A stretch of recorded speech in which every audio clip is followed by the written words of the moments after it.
Bayebi on a boy mais sala o makasi. Yo ebi ngo ngano to ebi là il faut pas. Mais ça c'est rappel. Bon petit ko boma boulot bino baba actrice bozoya ba acteur bozoya. Net c'est bien ko font la quand même ba je mususu ta ba artiste musu ba bimarate. Net si ba lui pena non merci Seigneur net yé ba profiter quand même ba bima po talaga so CD mais trop. Musoye na théâtre aluka bacheka na casting pona zota jomona non ba benga allo pululu ko tsanga nzonzi ko mama oleki ata na groupe moko te ata formation te mama ba ko nzonzi kaka po anini mikile mona jo tanga oya nzonzi ngomena so biloko ba molata wa ba te na mikili bana batala ngo na ba parents na bango ba marié bazakuna olingaka ko lata loko moko boye po exciter mobali ya bato azana mwasi ni na parler. Maman, grande dame, mais ma barbe déplacé par artiste, Dubaï. En tout cas, ça allait bien, ça allait bien. Mais là, elle a surpris que n'a été comme on a dit. Donc, et soit qui, soit oh, mais allô, et ça, on dirait enlèvement. Au moins, enlèvement de la Bible, et ça dans un clin d'œil. On comprend? Eh, tout le monde oh, yo kete, bon, yo, que je suis là pour vous servir. Na obi na ça na jana lomo acheve ya kana bola.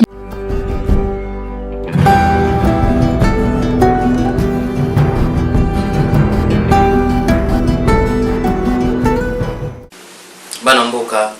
on est sur Congo America TV. Abonnez-vous tous. Bende Lamboka, Lukumamboka. Thank you very much. Congo America TV. Abonnez-vous na Congo America TV na YouTube. Là, soit vous avez info. Il y a Ours Blanc, il y a le Brad Pitt congolais. Mon Congo, abonnez-vous massivement. Merci. Congo America TV. Patrick Mbouya Kaniki TV. Congo America TV. Congo America TV.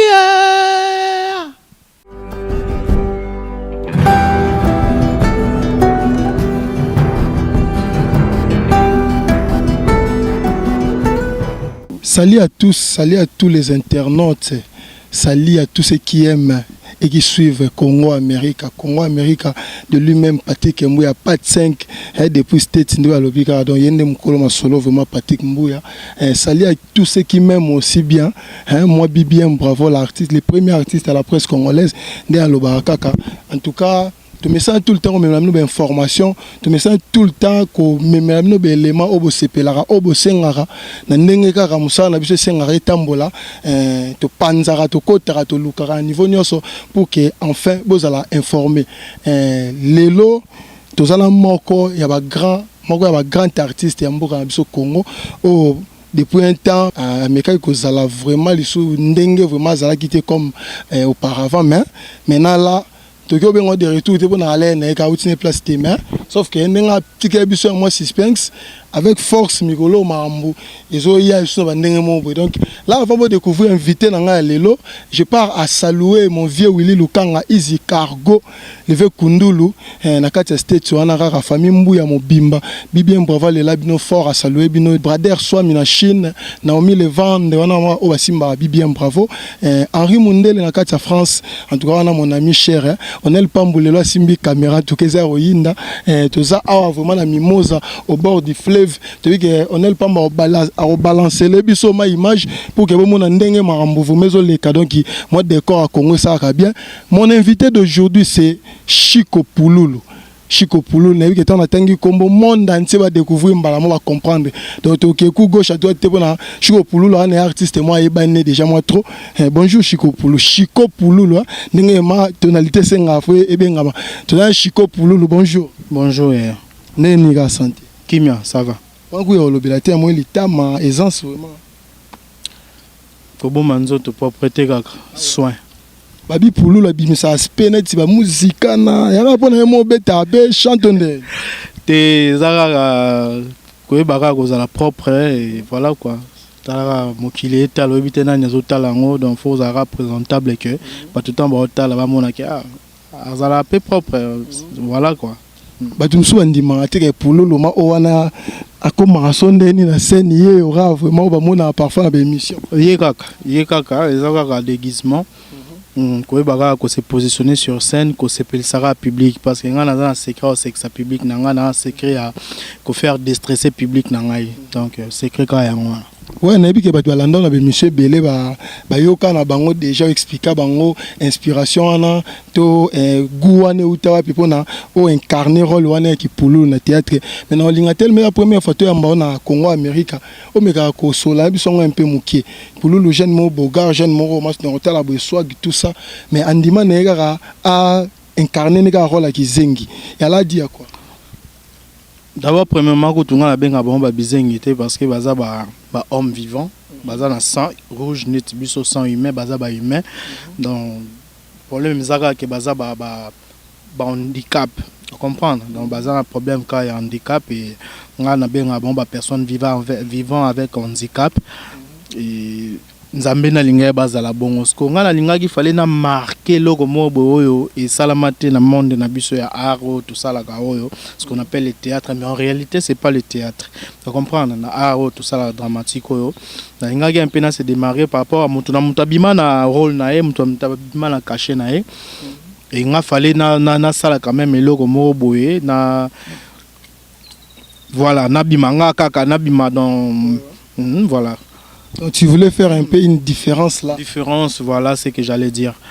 Donc différence on a un salaire qui est excès à répétition mais en réalité ça est le moins déjà inné parce qu'on a déjà boyé non c'est qui ça bat fort on a parlé ou papa le bas maman le bas et après groupe na bimela place na bimela qui est lelo nazanga. Vraiment comme ça quoi. Bref. Chico Pululu, bref. Donc voilà, j'espère que nous biga d'une manière brève, bah tout le monde entier va comprendre vraiment. Ni ne sait que Chico Pululu a incarné un rôle wana ya personne vivant avec un handicap. Hein. Donc désormais tout bien ajouter que Pululu incarne un rôle à bizengi non. Donc a incarné un rôle il y a personne vivant avec handicap. Pululu nani vraiment inspiré parmi les artistes nous sont d'autres à la voix Pululu. Nani inspiré au mapona yope au salle théâtre. Inspiration les ana ba vieux ba leka na banzela na poso na bi papa Lobé on a vu na ngai monoko ya Lobé bien rappel ça conseil fort après ça conseil ndenge ba vi na biso ba ko dia nzombo ba pesa ba conseil makasi et voilà donc bango déjà ba yaki na banzela na tant ko papa Lobé azo jouer kimbanse qui à l'époque to bana déjà kotala bango déjà bazali na ba ligne wana na ba vina biso ba masasi bazali déjà na ba ligne wana yenga sko na yika na performance moko boye eloko moko boye oyo ba vie ba sali menga na yika na bakisi so eloko moko parce que dans l'art on se complète on comprend on améliore toujours donc oya na un na bibo na un wana na tchaka ka eloko moko na se etelemisa un on comprend donc na na baksaka eloko moko et voilà quoi. Donc, merci vraiment Chico Pululu. Tu as ramené mon actualité. Babi Chico Pululu, ça fait un bon temps. Au tika qui n'a vraiment fan, au tika qui public au balanda vraiment. C'est comme si on s'est fait ça qui est un peu caché. Dans le sens que nous mais ça nous consommer, dans zonzing, mais ça nous consommer na télé, mais ça nous consommer dans la manière nous sommes. C'est comme si na moi tant mon Pululu azaki mal sous bongoti. Ezaki kapo ani ma ndenge ezalaki to ndenge à la fois passé ba makambo le kaka entre no producteur to ezalaki vraiment dit à quoi mamango tellement na lobela yango trop donc eza ba makambo le kaka ebele jalousie no ya biso moko ba artiste et comme il y a ba fausse accusation makambo ebele maintenant et comme qui passe pena pona na paraître sur scène. Parce qu'il y a des gens qui ont dit que Pululu la sila, mais en réalité, il y avait un clic de gens, une bande de gens, Baluka qui va exterminer artiste Moroboé. On comprend un artiste, toi, c'est Péli Sarabatou. Dans Salina, il y a grande chose, il y a danger, mais bah senti que toi, le talent Moroza, il fallait que Baluka étouffer. Ou on a côté na biso ba artiste on comprend et on commence on a ba fausse accusation on a ba producteur qui a coûte à fingi à lobby n'importe quoi donc c'était comme ça en passant et comme il a pas Cisco pour la tournée on comprend et donc te ko sala bongo fallait siko na meka un peu ko se ressaisir na vanda na réfléchir na no bien et aussi des producteurs on a solo na bon bamsu bayaka bamsu na ligne ndenge za ka solo la bamsu bebisa nga pulu en tout cas faut s'excuser par rapport à Mambolo Baka, c'était comme ça. Et bon, on a bien conscience dans la vie peut-être on a loba OK non est-ce que vous vous retrouvez dans Mamnabno Salaka en passant na solo ndi na go solo or que tout chaque ça là bien et après na ko corriger na ko soigner moi ba excuse ceux qui blessé qui bango et c'était très bien et il y avait des producteurs aussi qui m'ont appelé pour me dire que félicitations, bien parlé, tu as bien parlé vraiment. Et tu peux tourner déjà tourner après tourner ici nazonga nanga déjà na ligne nazonga nanga tournage sauf que nzonzing c'est beba même les producteurs mon peu comment déjà découragé par rapport à la piraterie voyez Yago ça l'a déjà bien été, se découragé, lâcher et continuer à tilelo et belé va continuer à quand même. Piraterie par rapport à monde, il y a DVD, bande à CD, mais dans mon net si vous bien tout au côté de la plateforme à recharger, mais il y a téléchargement. Si, quand c'est j'ai commis en a, mamoué l'andara à place j'ai qui bien. Pour ça total, so to bi que non to kenne na banenge moka ya CD.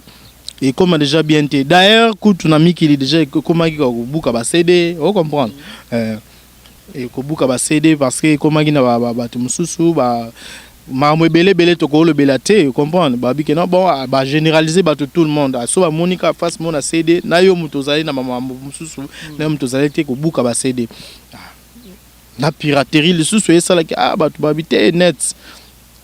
Tout le monde a se focalisé dans net. Net pesant en bien. Mais CDP qui n'a vitesse ça bien, CD n'a vitesse ça bien parce que il y avait presque tout le monde qui ont acheté les CD. On prend ba to belé ba no soma na bango CD na ba parler ba na DVD na bango. Et lelo net c'est ça bien maka c'est parce que na piraterie vraiment et là et longi moi piraterie. Surtout tali pena net c'est longi moi piraterie. Mais ce que ça pas c'est parce que c'est pas tout le monde qui sont connectés sur internet. Vous voyez, c'est ça le problème. C'est le problème, il y a un là. OK, et comme ceux qui bossent sur net, après vous le cas souvent ça na CD pour na batumso baza non connecté. Donc oui, donc j'ai commis bon mais net c'est ça non bien. Net c'est bien que font la quand même ba j'ai mususu tara artiste mususu ba bimaraté. Net si ba lui pena non merci Seigneur net yé ba profiter quand même ba bima pour talaga so CD mais ma trop.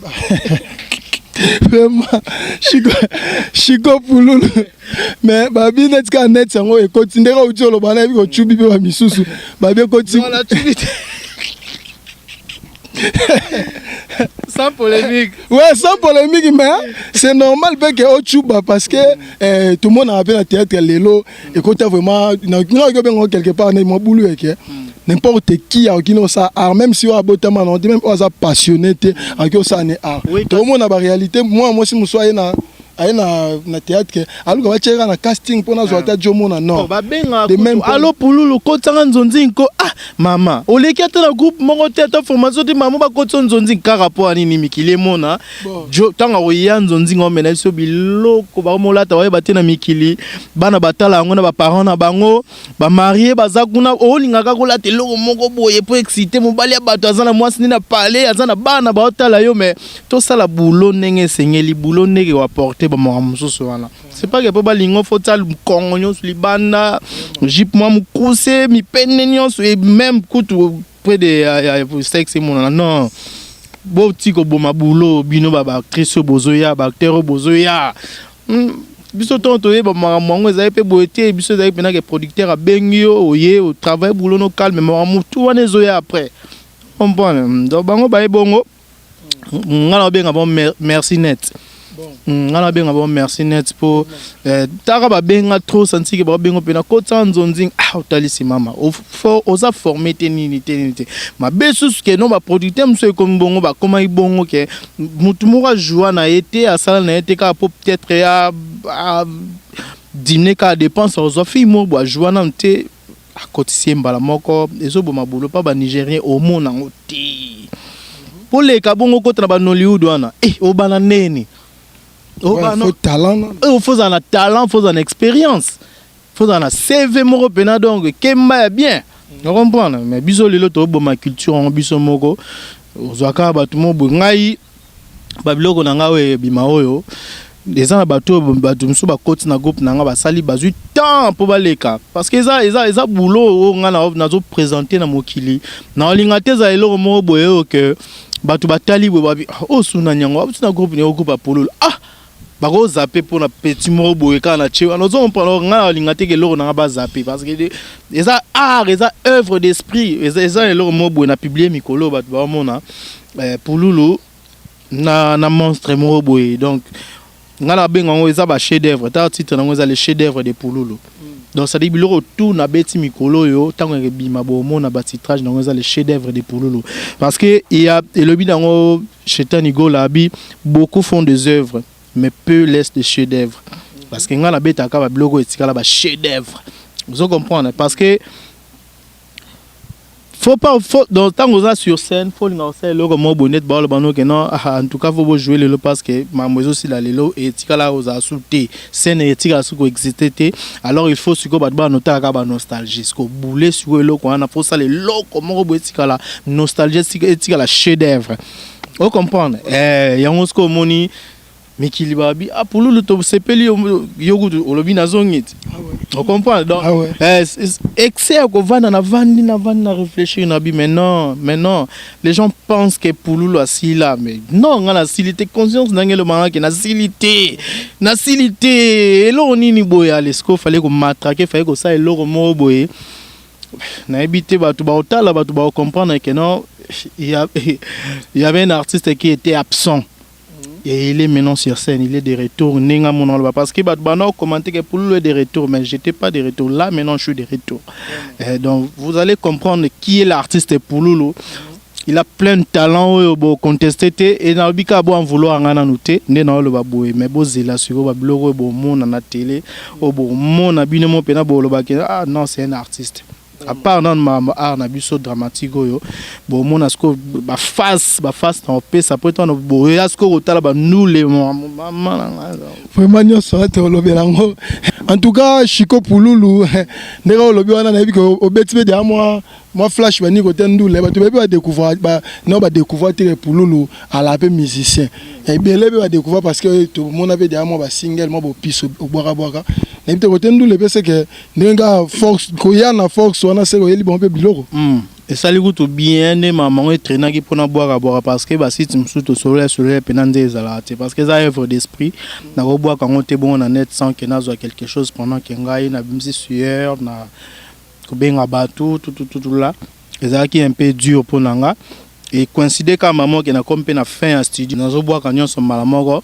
pour ça la tête ndamwe bimanda mo badonyon so malamoko na zo focaliser en union sur place moko batu ba otala ezalate atate ba otala en place moko kaka na che maxi single na ngeza 4 titres na ba clip ma tout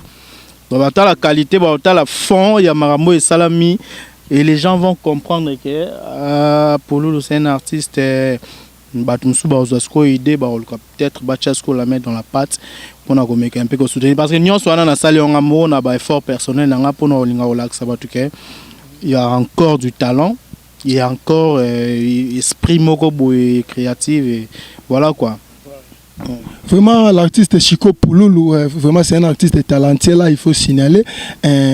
nanga mingi avant de continuer sur Chiko Pululu batu bayebi o mingi na boyete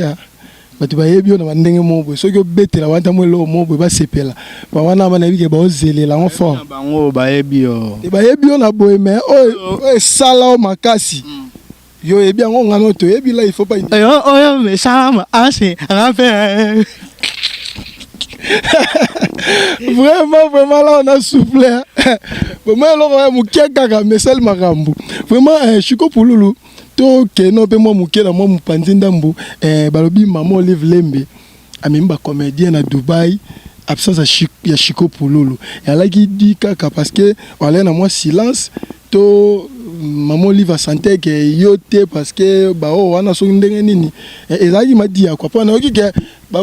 ndo que nos so ba ka so déposer non même en solo mo c'est comme si yo pour participer qui mais tant comme voyage OK té Non, on a la gloire à Dieu parce que maman comprend les souffrances à artiste belé et n'a jamais jalousie, n'a jamais monté à ma parce qu'ils a opportunité mo boza grâce mo boyo et comme lingati donc n'a ko na ko lo banango mabete na ko silika ngoto wana na lo bango na katsa mutema nanga que na sepeli parce que les opportunités boyo pardon ba artiste ba zoa yango te. On comprend, ça dit tozo ya ngote opportunité wana que maman grande dame mais ma barbe déplacé par artiste ti Dubaï en tout cas ça allait bien mais la zala ka surpris que na kete comme on ngezati donc et soit nga nini baké oh mais allô et ça on dirait enlèvement au moins enlèvement de la Bible que et ça dans un clin d'œil on comprend eh to kuta pena oh yo kete oh na ke bon yo kasingana donc c'était comme ça et ça qui passe après na mona que ça normal peut-être et ça va tourner à bango et puis ça quand on lobby peut-être absence c'est ça qui moi trop on a comprendre que t'es faut pas que luka ko comment na yango mabe to comment na ndenge mo parce que maman sali maramuna ndenge na ye sali maramute ke so neni tipo ye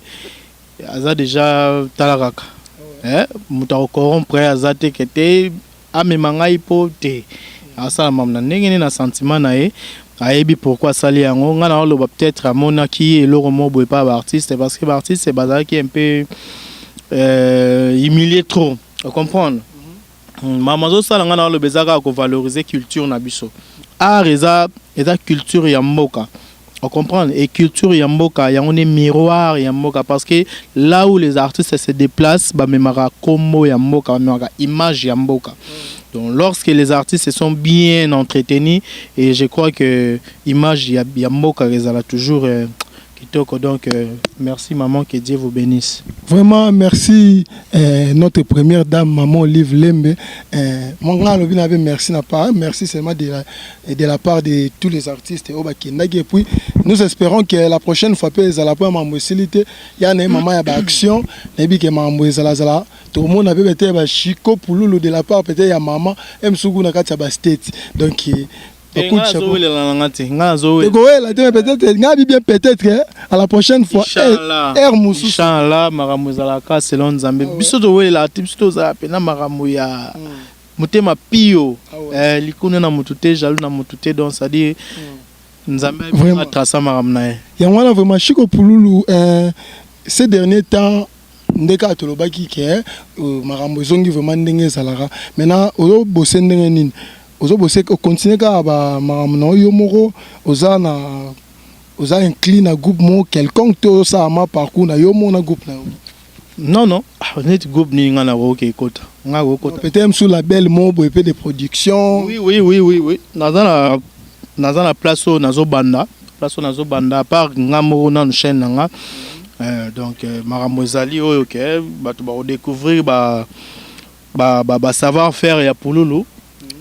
et à part place nazo banda wana ko cha film na ngai Monica Nengezalarat, na rosa émission boy mutum soit gota la boabi cet artiste c'est vraiment en tout cas faut chaima beaucoup comprendre donc bientôt à ba quelque part na chaîne mogo na rosa ba mamna na alinga pété au lobby parce que na lobby un peu trop moni bat bazalara au lobby il kamu 2-3 fois que zo salamate bat pe ba ko bae on comprend donc na alinga soutenir loba trop mais batu bazela ka que ba mona ninyo pululu ya sali et puis wapi bala nango wapi na chaîne nini. Donc mais ba œuvre na aux autres travailler car na ba collègue no odia ba salamato na bana na yo moko oyo était osana bango ya ça ngamo d'abord bano na recruter ki wana fallait bazo apenda formation moko accélérée et baza déjà ba découvrir bango na ba image ba rotala on dit maté que baza ba nouveau recrue on comprend donc baza bato on a recruté bango sika pona boy ko travailler na ba ancien mutu pasi bango ba moni on dirait si ba komi parce que mon net c'est ba kangami na bango équipe de 10 na bango to ça bloc on a vu sur net et puis début ba les capé na net ça on a mona bango trop pressé yango to beti na ba oyo na zupe quelques baninga na nga bandeko na nga musuzo to sala na bango toujours nzonzing to sala na bango boulot tout travailler na bango donc maramboza kitoko ngamo d'abord na sur nanga na marambo et salami et batu baza désuté. Donc pour dire que Pululu a un nouveau groupe na emo groupe ezala nango déjà d'abord Pululu ngamo on est dans groupe ngamo misisa maram nangai et donc tant batu bakei na oza toujours na batu mususu na rozwa o na zuwana donc na dans bon mingité bazaka 20 personnes. 20 personnes mingité. Oui, mingité 20 personnes kaka. Oui, na sali bon par rapport à bagage. D'abord faut un diplôme, vous comprendre. Faut ba autant webi ko koma un diplôme na yo et puis oza 19 ans tilikolo. Vous comprendre dans ma maturité et puis poto banape ba film sous français par rapport à bureau n'engé pené solo le maramon. Donc ça dit faut pas comprendre moi vision ainsi kapulu loyer nango par rapport à baba. Omoni les gens pensent que boulot to sala reza boulot bazoba eza boulot bazoba te comprendre art nga la sala reza nazo incarner quelque chose nazo incarner personnage moko boye comprendre nazo incarner yango pona ko valoriser bango comme on dit toujours mais en soi toza ba intellectuel comprendre et là maintenant c'est le moment ya ko meka ko la ki sa ba capacité intellectuelle na biso par rapport ya boulot to sala le lo ba président Elombe bango wana talasco président Elombe niveau za nango a démontré ba travail ba savoir faire na ye wana lelo azo propulser na ndenge na ye et pourquoi pas nous to la ça siko ba savoir faire na biso ba capacité o to za nango ngala lo ba c'est le moment maintenant ou jamais il y a qu'à démontrer bah travail tous ans il y a démontrer bah savoir faire tous ans pour m'occuper comprendre que non il y avait aussi un artiste comme non le bah toujours qui a bah chef d'œuvre autotika tout comme à Coco un jour et il y a toujours bah travail bah boulot na biso bah savoir faire bah Coco bah na autotika là des années né total bah vient na biso bah danga on comprend total bah vient na biso bah takinga ça dit bah tika bah chef d'œuvre vraiment boyo ti le total ango et puis to linga ango donc nenga Pululu déjà za marque o na ye na imposer eloko mo boye body nzela pantalon carré li papa mo boye on comprend et puis pendant on s'appelle ça on ko déstresser on ça dit muto na kanda na femme na parler maintenant tali Pululu donc on prend et longo limwe le roman non c'est comme ça Pululu groupe comment on dit God bless.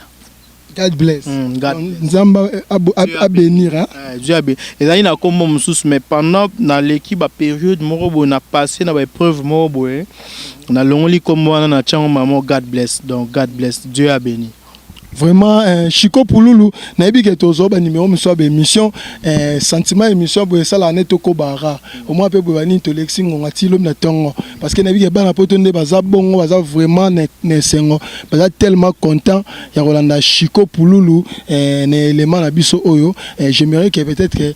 to comme to ke na biso peut-être na rochité to beta moi solo ya suka pour que to peut sauver la rate to bi ke yumta makambo toi na fleuve olo baté toi na siège te na lobé déjà lobé dia toi na fleuve pour te expliquer que toi na siège wande meza na peut-être na mot de la fin na yo monde ko expliquer nyoso na bi ke cameraman na zo vraiment azo balancer image ba doit comprendre tout ça ngo eza espace la Concorde pas général Mondekereza donc tout ça wana biso de Bosarawa na ndenge ya coulisse na ndenge te ke faut ba kotara te donc ça dit et logo auto préparer aux 8 ans wana nyonso il fallait ko préparer en na coulisse place mo boy bat boy baté bat ba surtout kaka abeti le boy oh ah non travailler donc ba moni place na travailler en côté ba moni te maramo place maramo et la mama qui me ba moni car solo kitoko biloko kitoko ba consommer yango bo consommer yango avec appétit sans que bon mais la bon appétit. Voilà, là nous arrivons vraiment à la fin de notre émission. Je signale déjà Binonio Sauvement au Bolandi Bisso et merci beaucoup parce que voilà on a pas Rolanda Bisso